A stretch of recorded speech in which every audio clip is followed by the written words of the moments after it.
The Triathlon Show, episode 300.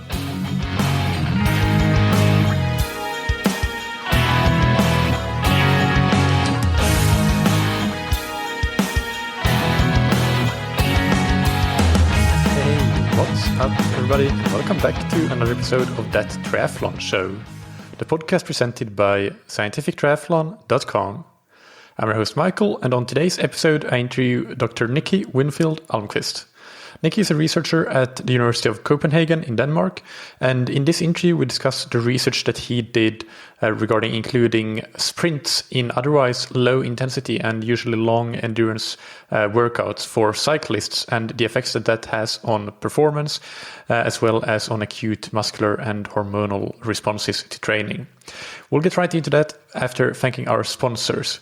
First, you have Precision Hydration that you can find on precisionhydration.com. If you're preparing for any autumn races, then getting your hydration on point is really one of the crucial aspects that you should look into. Just as important as your pacing strategy and nutrition strategy, hydration can make or break your race. And Precision Hydration have plenty of resources to help you do that, including the free online sweat test that you can use to get a personalized hydration strategy. Also, remember that Precision Hydration now have their new Precision Fuel range that you can use to very easily get in carbohydrates without having to do very complicated math, because their gels all contain 30 grams of carbohydrate, and I should say that their energy products, each serving contains 30 grams of carbohydrates, so it makes it really easy to make sure that you know your numbers and hit your numbers.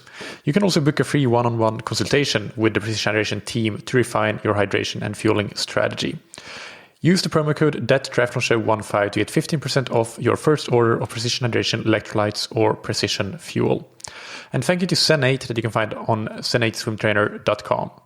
The Zen8 swim trainer is an indoor inflatable bench that you can use to practice swimming away from the pool.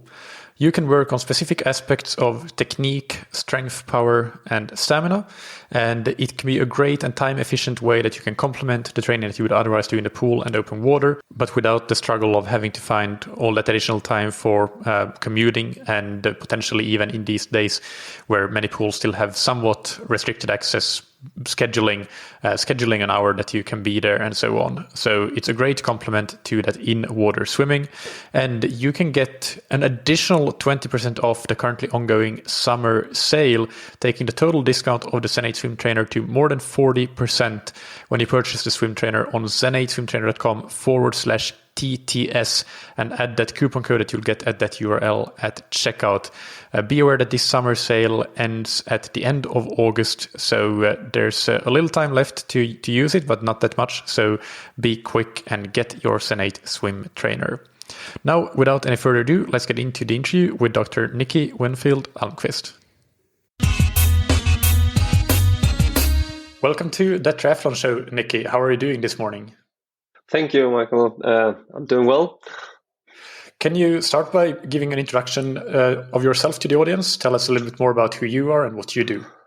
Yes, of course. I'm Dr. Nicki Winfield Almquist, and I did my PhD under supervision of Professor Bent Rønnestad and Professor Øyvind Sandbach in Lillehammer in Norway. Currently, I'm a postdoc position under Professor Bente Kiens at University of Copenhagen, the Department of Nutrition, Exercise and Sports. So I kind of switched lanes, and now in this section of molecular physiology, working with nutrition and performance, where more it was performance oriented mainly before. In my spare time, I'm a competing amateur cyclist, so I'm pretty much into cycling at the moment. Yeah, the listeners can't see it listening to the podcast, but I can see that you have a bike and a bike stand behind you. So definitely was clear from the very start that that's what you're into. And of course, if when we go into your PhD research, we'll find out that on the academic side as well, that's a big interest of yours. So let's get into that. You did several studies that then comprised your PhD, and I guess by and large you could say that the theme of it was introducing sprint training into cycling and how that impacts adaptations and training response and performance. So can you maybe just start by giving an overview of that work? Yeah, indeed. So currently we have 6 papers on this topic, and as you said, we're generally investigating the effects of including sprints during low intensity sessions in elite cyclists. So in my PhD, we had 3 different studies. So just to give an overview, the first study was an acute study where we saw the effects of repeating sets of 3 30-second maximal sprints, 1 set each hour, and they were riding for 4 hours. So they were only sprinting for the first 3 hours.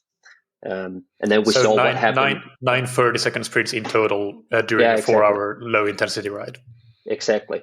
And then we saw what happens during the session and what are the responses afterwards for the hormones and the muscle signaling and the recovery of muscle strength. And we'll get back to that later, I guess. The second study, we included sprints during a 3-week transition period where cyclists usually decrease the training volume and usually also the intensity. So this introduces a high intensity response stress. And the idea was that we thought that inclusion of sprints might help to maintain competition relevant performances such as sprint power but also, for instance, 20-minute time trial power. We investigated that immediately after this 3-week transition period, but we also revisited it after 6 weeks into the following preparatory period to see how did it went afterwards. So that was the second study. And the last study we did was that we investigated inclusion of sprints in lit sessions during a 14-day training camp where we usually increase the training volume of these elite cyclists. Yeah. So those 2 latter studies, just to explain the context a little bit more, it would just basically investigate how in typical scenarios that happen during the season, for example, after the competitive phase when cyclists don't train a lot and mostly low intensity, like if you can get a jump start on your season by still doing a little bit of the high intensity work by just including sprints. And then of course the training camp is kind of self-explanatory. What happens if you keep doing sprints in low intensity sessions during a training camp, basically an overload period. So let's perhaps start with we can start with the first study in that order. So the muscular, hormonal, and cardiovascular responses that you found. So can you go into that? I think if we started just focusing on what happens during when you're introducing sprints during a low intensity session or maybe even a race, what happens, and then we can go back to the hormones later on because it mixes well with muscle signaling and all that stuff. So. But what happens during prolonged cycling if you repeatedly sprint, and that might also apply to race specific, but not necessarily. We are scientists, and we did not investigate these things in races, so we cannot say that it's exactly the same. But maybe we get an idea of it. So the thing is that when you repeat sets of sprints, your sprint performance and the relative aerobic and anaerobic contributions are maintained. So the first set is equal to the third set. So they don't reduce their sprint power if they sprint early. What happens when you are riding a bike for a prolonged period is that you get less efficient, so your gross efficiency decreases. And this might seem like performing sprints early in a race, for instance, would reduce the gross efficiency faster. And of course, this should preferably be avoided because it might increase the energy expenditure during the race. But interesting enough, that was whether or not you do sprints during prolonged cycling, the gross efficiency decreases to the same amount. Anyhow, so that's basically what happens when you're riding for long times. The mechanical effectiveness also decreases during prolonged cycling. So it means that you become less effective in the circular pedaling. So more forces work against the propulsive one. And of course, you don't want to do that, but that's a part of getting more fatigued. And consequently, the muscular activation, we measured that with the EMG, increases in order to produce the same power output. However, the sprinting does not affect this differently than just riding at low intensity. So sprint performance, to summarize it, is likely maintained, but you become less efficient early, and hence this might cost a bit more, despite our cyclists at least did not report that in between sprints or at the end of exercise. So the rate of perceived exertion was the same. So these decreases might, on the other hand, affect performance measures, other performance measures, time trials and such. And we'll get back to that in the next studies, I think. Yeah. No, that's really interesting. All of that, and and especially the fact that you do get that decrease in gross efficiency even from just low intensity cycling, similarly to if you include sprints. So do you want to then get into so what are the actual acute responses that you see from the sprints when you introduce them into training, like you did in the 4-hour low intensity session? Yeah, you mean the hormonal responses and muscular responses? Yes, muscular, hormonal, and if there were any cardiovascular measures that you measured. Yeah, we'll try to dive down to that. So what happens immediately after 4-hour lit session when you include sprint is that on the hormonal level, the responses are quite the same. So generally, there was only small differences between including sprints and not. And the general endocrine stress response was quite low. So the growth hormone and cortisol levels were really low. And this suggests that these kind of exercises are of little stress for elite cyclists. It's their habitual training routines. And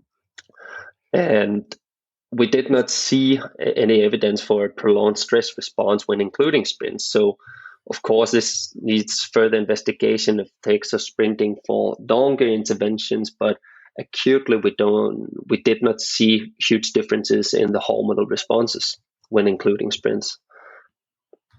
Yeah, and if I remember correctly from your paper, because this is interesting, I think, and maybe something that not a lot of people are aware of, but for cortisol, for example, you actually see a decrease in cortisol after training. Was that right? Do I remember that correctly? Yeah. And that is not due to the training. That's due to the fact that when you wake up in the morning, your cortisol levels are quite high because you've been fasting for quite some time. So this is not because you are stressed. This is because you haven't been eating for quite a while. And because our session was 4 hours and we continually fed them a lot of glucose, or carbohydrates, the cortisol levels will decrease. And we saw that in both situations, whether we included sprints or not. We saw that the decrease was the same. Yeah, I think we often hear, though, and that's maybe in some just things that people throw around about endurance training, like myths that are not correct, is that your endurance training increases cortisol, but clearly it depends on a lot of other factors, like whether you're getting in carbohydrates and what the time of day is, even things like that. And that's a good point that you make, because you did feed them. I think they ended up consuming, was it 70 grams of carbohydrate per hour for the 4-hour session? Sounds right. Yeah, and also I think interesting to mention, I think they averaged about 180 watts for 4 hours, and these are elite cyclists with VO2 max of, I can't remember, was it 70 or 75? Above 70, 74, 73. Yeah. So very low average power for that level of athlete, but still consuming a lot of carbohydrate. Okay, that's the hormonal response. Very interesting that there was a very little difference compared to just pure low intensity. And what about the muscular responses? Yeah, so regards to muscular responses, we did muscle samples before and immediately after the 4-hour session, and again 3 hours later, to see the responses, what happens inside the muscles. So we measure that on the mRNA, and that is the response of the muscle to stimulus. So it's indicating which proteins the muscle cell want to make more of, but no, it's not necessarily what ends up being made, you could say. Yep. But anyhow, we evaluated 14 different genes and found that the responses were indeed different for several markers between the two, with sprinting and not sprinting. And we saw the greater responses for PDK4, which is a fat metabolism marker, and VGFA, which is an angiogenesis marker, and likewise for markers of protein turnover and myostatin and MEF1, when you included sprints. However, we also found decreased levels for markers of iron transporting and mitochondrial marker PGC1 alpha. So our findings were not a clear-cut response that favors sprinting, and of course, it makes this a bit difficult to interpret in the long run. Yeah, no, exactly. There's some positive changes and some maybe negative changes there. So what did you kind of conclude? What conclusions could you draw, or at least what further hypotheses could you make based on these findings and this study? Yeah. Interestingly, I think it's been there are more studies out there that actually find that sprint training affects the mitochondrial biogenesis as well, in a positive manner. And it makes sense that it also has something to do with the fat metabolism, because as soon as you're done sprinting, your fat oxidation actually increases in order to regain to restore your glycolytic systems instead. So it makes sense that would have a good effect. And also with the angiogenesis marker, when you're sprinting, you're reducing the oxygen tension, and then you get a response on that you are hypoxic, or so to speak. So that also is a signal to increase vasculation. But these are just indicators. If you want to say anything about what actually happens, you need to investigate this on interventions, on longer interventions where they repeatedly sprint from several weeks instead. So these are only markers, as I would say. Yeah, no, exactly. It's important to make that distinction. This was a session done once in two conditions, with or without sprints, and then just seeing what markers you saw, but that's not necessarily an indication of what will happen. Just for listeners that are not familiar with the terms, angiogenesis refers to basically formation of new blood vessels, capillarization, and so on, to help with blood transport. And mitochondrial biogenesis, formation of new mitochondria, which is where energy production in the cells take place, just to help understand the scientific lingo. So then if we move on to, I guess, the more performance-oriented studies that you did, first with the transition period after the competition period. So again, if you can repeat a little bit what you did there, and then we get into your findings. Of course. So we had a lot of elite cyclists who went into a transition period of 3 weeks. That's a short period where they reduce the training load, or total training load, usually by reducing the training volume, but also intensity. So many of them don't include any kind of high intense exercise. So that was the idea. If we introduce sprinting in low intensity sessions, that would maintain some of the high intensity stimulus, and possibly it would have an effect on performance. So what we found was that when the cyclist introduced sprints only 3 times during 3 weeks, we found that sprint performance was improved. No big surprise on that. But what we also found was that 20-minute time trial performance was maintained, whereas not including sprints in the lit sessions led to a decrease in 20-minute time trial performance. And this difference was quite big between the two groups, wasn't it? For the sprint power, there was 8% difference. So the sprint group improved 4%, and the control group decreased sprint power by 4%. And for the 20-minute power, there was a 4% difference. So this was also likely related to a concomitant decrease in fractional utilization of VO2 max, which we saw in the control group, as the sprint group maintained a high level after the 3 weeks. But interestingly enough, during these 3 weeks of reduced volume, we reduced the volume by 60%, so it was quite a lot.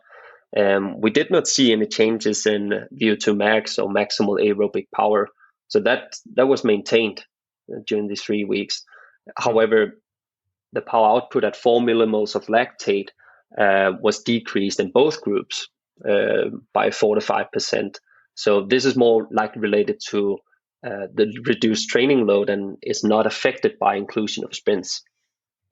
That it's a threshold marker, you could say. So just to clarify the training protocol, so it was, they did the same session essentially. They did once per week. They included 9 30-second sprints, 3 sets of 3 times 30 seconds in a longer low intensity session. So that's all they did, and the only difference between the two groups. So and I guess another thing to point out there is that the idea there would be that, sure, a 30-second sprint is really hard, but compared to, for example, including more sort of high intensity interval sessions that are more traditional VO2 max intervals, if you want to call them that, it's still lesser load, especially in terms of total energy expenditure. You could say that it's a lot of lesser training load. So it's a sort of cost-effective way of potentially maintaining your performance through this transition period. Yeah, good point. And then coming back to that point of, so why did the 20-minute power maintain itself in the sprint group? So you said that it's related to the fractional utilization of VO2 max. So VO2 max was not difference between the two groups, but the percentage of VO2 max that the sprint group could maintain over 20 minutes was higher than the other group. Yeah, exactly. So what conclusions can we draw from this? What do you think are the practical applications of this? I think since we don't really see an effect on the measures in the more fresh state, for instance, VO2 max, maximal aerobic power, but the point where we see a difference between sprinting and not sprinting is in the gradually fatiguing state. So when they're repeating their sprints, they are better at maintaining a high power on the sprints. And furthermore, after that, we perform the 20-minute time trial. So they've been sprinting and they're doing VO2 max, and they've been basically riding for 2 hours, and then they complete a 20-minute time trial. And that is when they are able to maintain a higher fraction of the VO2 max. And so, in my opinion, this is really important. This is highly relevant for cyclists, or probably also other endurance athletes, that they can maintain the level when they are actually gradually fatiguing. Actually, that's a very good point. So when they did this testing protocol, it started with a blood lactate test, so a ramp with lactate testing, and then with just a little bit of rest, they did a VO2 max graded exercise test straight after that lactate testing, and then they did 60 minutes continuous work with including 4 times 30-second maximal sprints in that 60-minute work, which otherwise was a relatively low intensity, 60% of VO2 max. And then following all of that, they did the 20-minute all-out test. So they had already done a significant amount of work at that point. So a fun study to participate in, I imagine. Yeah. Usually I always complete the protocols beforehand myself, just to make sure that it is tough enough, because we want to induce a certain degree of fatigue in these athletes, because that is where that is what's most relevant for them. If we're not testing in the field, we want to at least do something in the laboratory that is actually fatiguing them, so we can see what is the performance when they are quite fatigued. So a good pointer is if I can just barely get through the protocol, it's perfect for the elite cyclist. Yeah. So now I'm asking you to speculate a little bit. Do you think that if the test had been just an easy warm-up or a good warm-up and then a 20-minute time trial without all of the other stuff before the 20-minute time trial, so they would do it essentially warmed up but very fresh, would the difference have been smaller between the sprint and non-sprinting group? Yeah, definitely. That's what many of the other studies that are out there, they have a protocol where they actually do that, and they usually don't see an effect. So I think that is the main difference, and that, in my opinion, that is the most important difference, that they are more, you could say more fatigue resistant. Yeah. That is extremely interesting. I actually just recently interviewed Ed Maunder and Steven Seiler on the concept of durability, and I'm sure you've seen the work that they've done on the concept of durability. So this relates directly to that. I would say a great example of applying that concept. Just to follow a bit up, because we did a follow-up study on this. So we had the same guys. We revisit our lab 6 weeks after this 3-week transition period, just to see might it have a positive effect later on in the preparatory period. And that's that's in those 6 weeks they were already back to their normal training. They were already kind of preparing for racing, and they were doing everything that they would normally do. Yes, exactly. So they just went back to their habitual training routines. We didn't intervene in anything. We just said, we see you in 6 weeks, and then we evaluated were they basically training at the same amounts, and they were. So we compared those afterwards, and what happens after the 6 weeks, we see that the power output at 4 millimoles is regained in both groups to the same extent, but the sprint power still tended to be better in the sprint group, despite they were not reporting that they were sprinting. So maybe they could maintain some of that power. But the most interesting thing was that the 20-minute power improved more in the sprint group compared to the control group. So they actually improved by 7%, whereas the control group was just back at before transition period level. And again, we saw that come in the increase in the fractional utilization of VO2 max, 7% better in the sprint group compared to the control group. So this indicates that including sprints in the transition period might also have a positive effect later in the preparatory period, giving an upper hand early in the preparatory period. And that is, to me, one of the most interesting things about the work that you've done there. Like, how do you improve your performance year on year?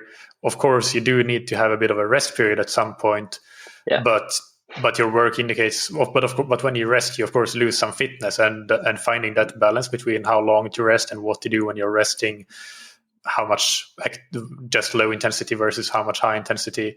That's really tricky, and it's with this study you found a really interesting potential protocol to use where volume could be reduced a lot and you still do mostly low intensity training, but by including a few sprints, you allow them to get to a higher level after 6 weeks of being back in their habitual training again. So that is a really interesting practical application, I think.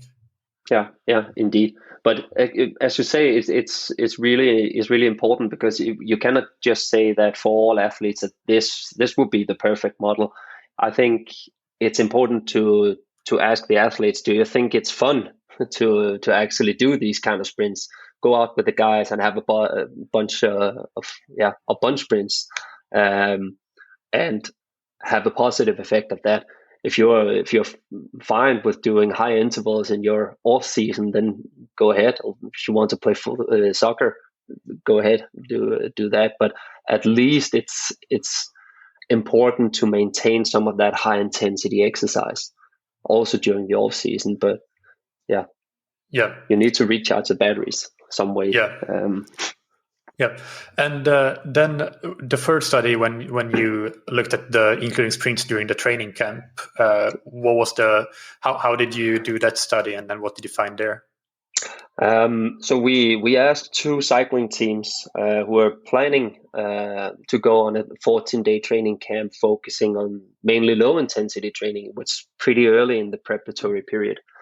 So we asked them, half of the guys from each team be in the sprint group, including 4 sets of 3 30-second sprints.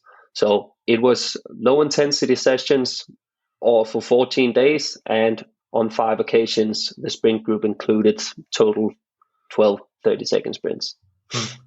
So the same as the acute study, once an hour approximately, for 4 to 5 hour rides. Yep. And what were the findings? Again, we did not see any differences in the measures in the fresh state. So the power output at 4 millimoles was unaltered, and maximal aerobic power and VO2 max were the same. So sprinting did not affect it, and the training camp did not affect that neither. So nothing happened in the control group either. As you would expect, the sprint power improved, and it improved by 4% after these 14 days. But we also found that the 5-minute time trial power was 4% more improved in the sprint group compared to the control. So in reality, we saw a non-significant 2% improvement in the sprint group and a 2% decrease in the control group. So together there was an advantage of implementing sprints compared to only doing low intensity training for 14 days. Yeah. So the difference between the 2 groups, though, was significant. Yeah. Got it. Okay. And actually, coming back to the first study, one thing that you also investigated there that I forgot to ask you about, you investigated recovery time and how including the sprints might impact the recovery. So can you talk a little bit about that? Yeah. Acutely, if you introduce these 9 sprints during a 4-hour ride and measure recovery of muscle strength, we used an isokinetic knee extension peak torque measure. So we basically strap people to a chair and then see how hard can they kick. And we saw that immediately after, the peak torque was reduced to the same levels in both situations. But when we measured it 3 hours after, we saw that the sprint group was still behind compared to the control group, who just went back to fully recovered. But when they revisited us 24 hours after the exercise, we saw that the recovery of muscle strength was equal between the 2. So that indicated an equal recovery of muscle strength, despite including sprints in a low intensity session. And so you've done this session as well as the protocol, I'm sure.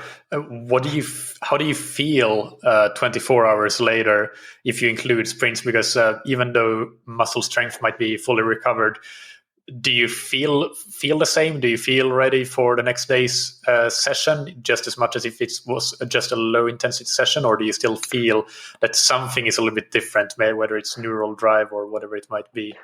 Yeah. So this is more layman talk, but I think it's important to have that aspect to include that as well. I guess the first time you do a session like this, you feel a bit more tired. You feel your legs are a bit more sore the day after. And that's also what we actually wanted the cyclists to evaluate on when we included sprints in the training camp. And what we saw there was that the session RPE, so the perceived exertion after they'd done the session, we asked them the day after in the morning, how hard was how tough was yesterday's exercise. And they were rating quite high compared to the control for the first 3 sessions, but gradually decreasing. And on the 5th session, the last session, they were rating it just as tough as a normal low intensity session. So this indicates some kind of habituation to this exercise, that you gradually become habituated to it. And did you find during the training camp, did you look at the powers of the sprints and whether they maintained power or increased or decreased due to the training load? Was that something you looked at or not? Unfortunately not, because some of the guys who were included in the study didn't have power meters on their bike, so we didn't record the power during the sessions. And I wanted to do that retrospectively. It would have been nice to see whether they gradually improved during the training camp, or whether there was some kind of fatigue. Anecdotally, one of the guys who was a sprinter had the best 30-second sprint on the last session. But that's what he told me. But I'm not. I haven't revisited the power meter data. Yeah. So this is a triathlon podcast. So of course, I'm going to ask you a little bit about how you think that this concept might translate to running and swimming. And I know that in the past you've actually done some work on speed endurance sets in running. So at least in running you can maybe even answer with some scientific data, but feel free also to speculate and just what you think might happen. Yeah, definitely. Just to shortly summarize what happens when you introduce sprint training for runners, the main improvement that you see is in the running economy. And that is what drives the improvement in 10-kilometer performance. So, in my opinion, introducing sprints for runners or triathletes has a huge positive effect, actually. What would a typical set look like in running, or a typical workout where you include sprints? The way we did it, it was a specified sprint training. So we did 30-second sprints, and we did 8 to 12 times, and we had around 4 minutes of rest. So they just, on the track field, they just ran 30 seconds maximal, all they could, and then they just walked back to the start and sprint again. However, the issue of introducing so much sprinting is that it has a huge impact on the legs. It's you're increasing the risk of injuries. So I think a better way to do it, to get this, hopefully to get the same effects, it might be to do it uphill. But then we are speculating, because I'm not certain that you will see the same improvements in running economy if you're sprinting uphill, but at least you get the same resistance. So maybe you could do it where you have some what's it called, air parachutes that you could run with, for instance. That's another way to get more resistance when you're running. So the impact is not that high. But or having a partner, and having the partners like hold an elastic band around your waist or something. Those sorts of things potentially. But then you're screwing the partner, because they are doing a lot of eccentric exercise to hold you back. True. But we did that as well. Using straps. Yeah, anecdotally, just for listeners that want to try something like this, I have actually myself gone through a kind of sprint block for over the last 4 weeks, and it was perfectly fine. But I know from the past that what really makes a difference is if I do strength training, and particularly for me, everybody has their own weak points, but for me, the hamstrings are always a bit of a weak point, and if I'm doing deadlifts in the gym while I'm doing a sprint training block, then it works fine. If I'm not doing that, then I always tend to get some niggles in my hamstrings. So I think that just knowing what your individual weak points are and working on them with strength and conditioning can help make it easier to get through a block like this. But of course, as well, start conservatively with what you know you can handle. Maybe not 12 sprints. That's quite a lot. So you can start with the lower amount. Yeah, and anyways, just always perform strength training in some way. It's a good way to reduce the risk of injuries throughout the season. Yeah. So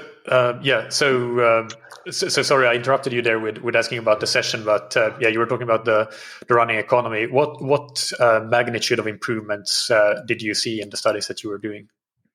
Yeah, so the running economy was improved by around 2% when you introduced the sprints for 6 weeks, as I recall. And the running time that was run to exhaustion was 20% improved. 20% improvement. But that's a time to exhaustion. Time to exhaustion, so, So you usually get huge differences. Yeah. So for the 10-kilometer performance, it was 3%. Okay. Yeah. Still, that's a nice improvement. And what about swimming? Is that something? Have you seen any research on that, or? No. To be honest, no, I don't. But just to speculate, I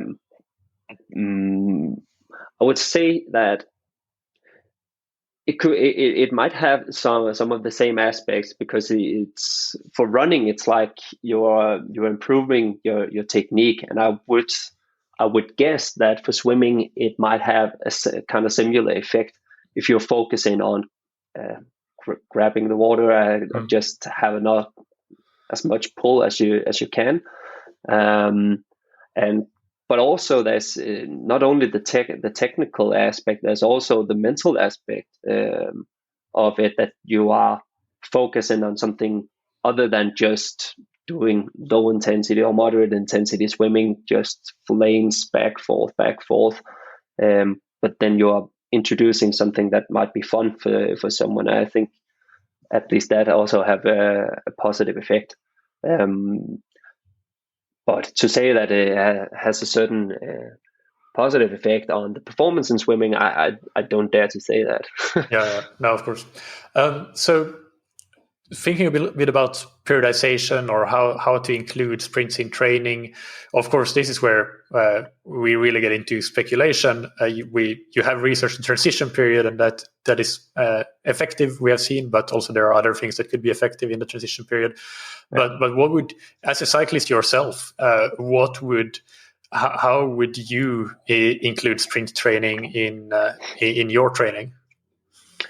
I think there's a big difference between me and the professional cyclist.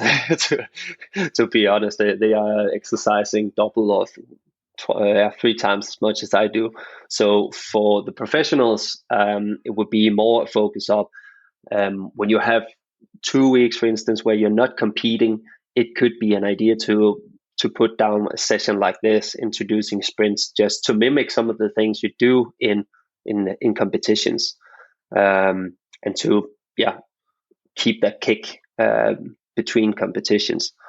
But I know that many of the professional cyclists introduce this kind of exercise as a preparation for the classics, because that is prolonged racing with a lot of short bursts, attacks all the time, really short high intensity efforts, and then an all out effort at the end. So it is I would say it's highly relevant in the preparation for the classics, and probably also for all the cycling competitions.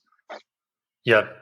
Do you think it's less relevant for amateur cyclists and triathletes, and especially if you think about maybe races that are more steady races, let's think about like time trials or gravel races, grand fondos or triathlons, of course, is it less relevant, or do you think it's still relevant, still beneficial? Maybe less relevant because the tactical aspect is not the same. That you don't have those short bursts in the triathlon. You're even pacing it. But the interesting thing is that we do see tendencies that the ones who introduce sprinting during these interventions, they had a smaller decrease in the gross efficiency as they fatigue. So this is relevant for the performance in also during prolonged exercise if you can minimize the reduction in gross efficiency. As you see, so that I would say that it also has potential for other things. Yeah. That reminds me of, I think it was your supervisor, Bent Rennestad, who did a study on strength training and how that impacts prolonged cycling performance, and that gross efficiency was better in the latter parts of a long cycling performance than in a non-strength training control group. So we basically see the same. Yeah, exactly. Yeah, so you could see that as there are different, the same benefits as strength training in some way. And is there anything else, any other conclusions or take-home messages or recommendations that you have around sprint training? I guess maybe for some of the nerdy listeners, it's also interesting to visit what happens in the energetic systems. We say, okay, we improve sprint power, but what is improved? Is it the aerobic system, or is it solely the anaerobic system, as you might think?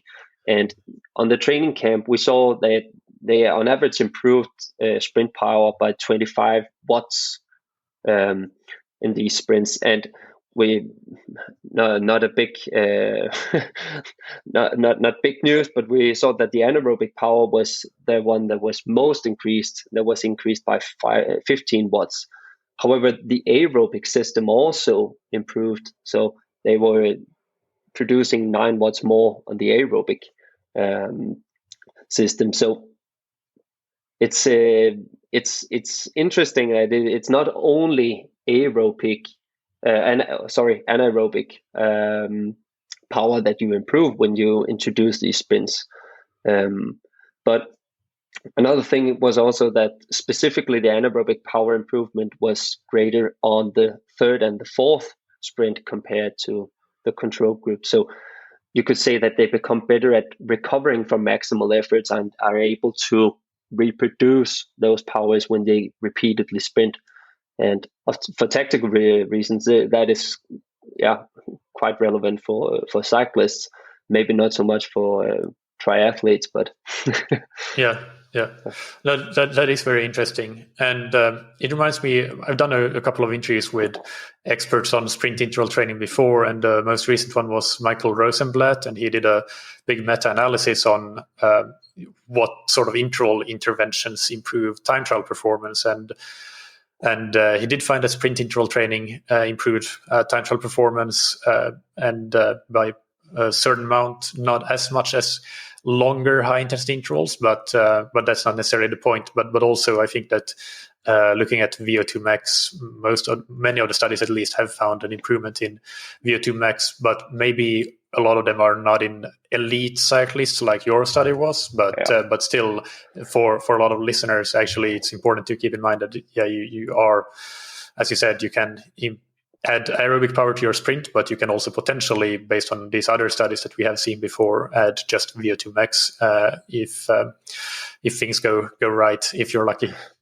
Yeah, definitely. If you're not as well trained as these guys were, there might be some potential in improving the VO2 max as well. But certainly, if your aim is to improve your VO2 max, high intensity intervals would be preferred. Indeed. But that's again where you have the balance. If you are a cyclist and you race a lot, then maybe just the slightly lesser energy demands and the lesser taxation on the body by these sprints is a nice balance of doing some hard work, but without going too deep when you are between races and don't have a lot of time, as you said. But I guess in that case, it wouldn't necessarily be VO2 max that is the goal in the elite cyclist group. But it can be for triathletes as well, when you have, maybe you're focusing on the run or the swim, but you want to still maybe get a little bit out of your bike training. So it can be a cost-effective way, as we discussed previously, to add some sprints to your bike that doesn't necessarily take too much out of your run and your swim training.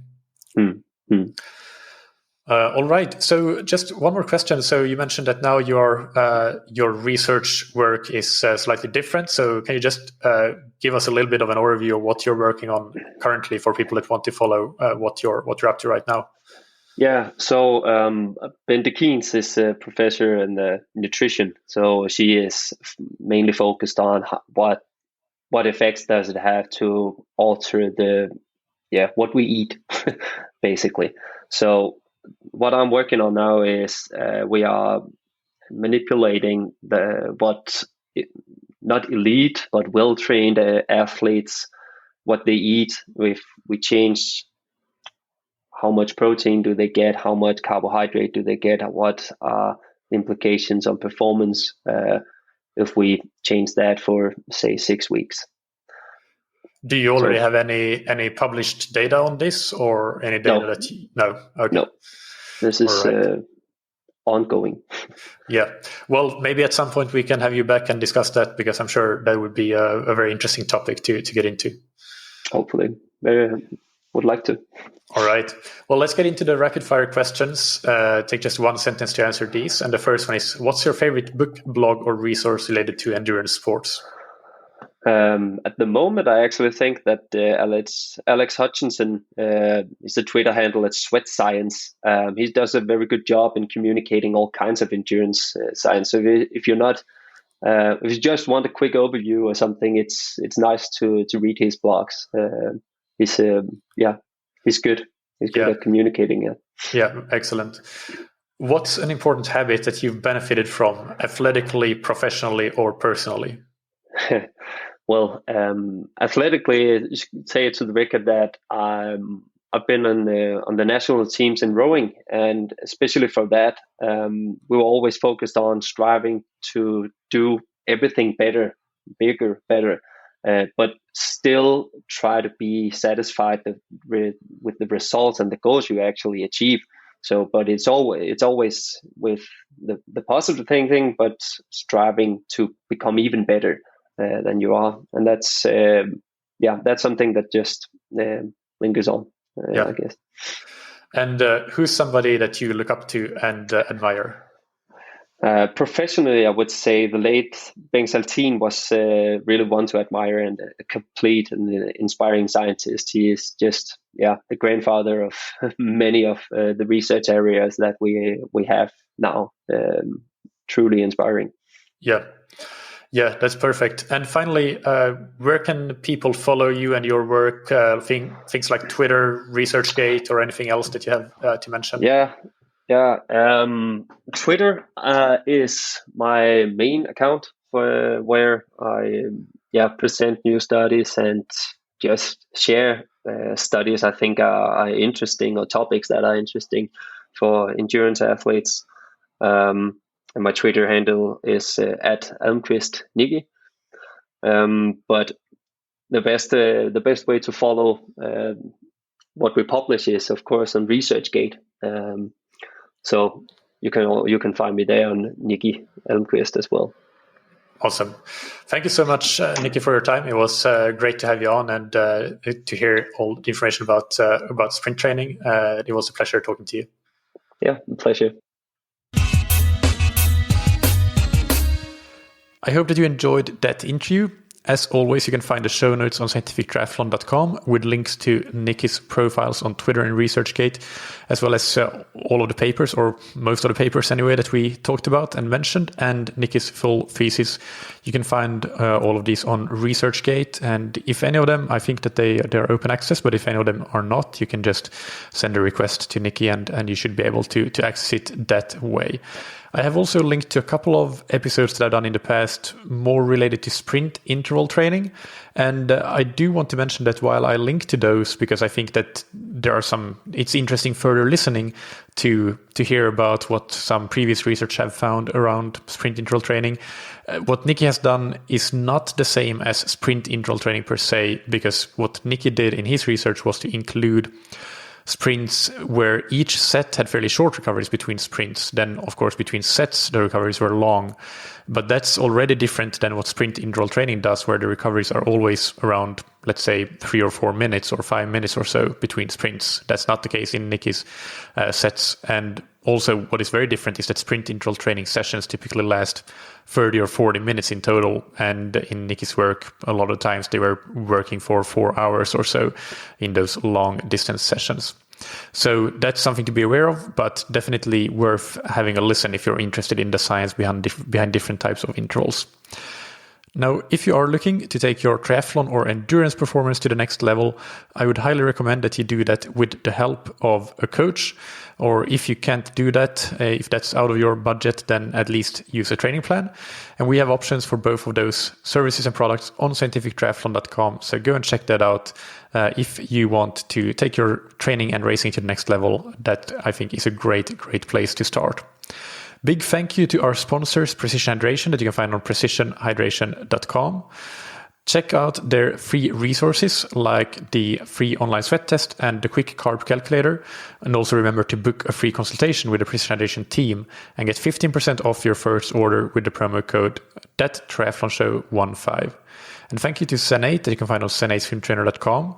Use the swim trainer to improve your technique, power and stamina and increase your swim stimulus frequency even when you can't get to the pool or to the open water. And you can get a total of 40% off your order with the promo code that you can get on zen8swimtrainer.com/TTS.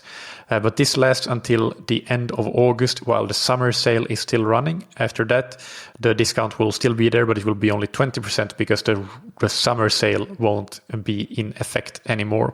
So make use of this time, this special discount period on zen8swimtrainer.com. We'll have another episode for you on Monday. It will be with Luis de la Haye, who is the head coach of the Netherlands Triathlon Federation, also the individual coach of athletes like Rachel Klammer and cyclist Annemiek van Vleuten. And his athletes have had a great Olympics. So stay tuned for that. That's an exciting chat that I have on store for you. Thank you, as always, for listening. Keep training smart and keep loving triathlon.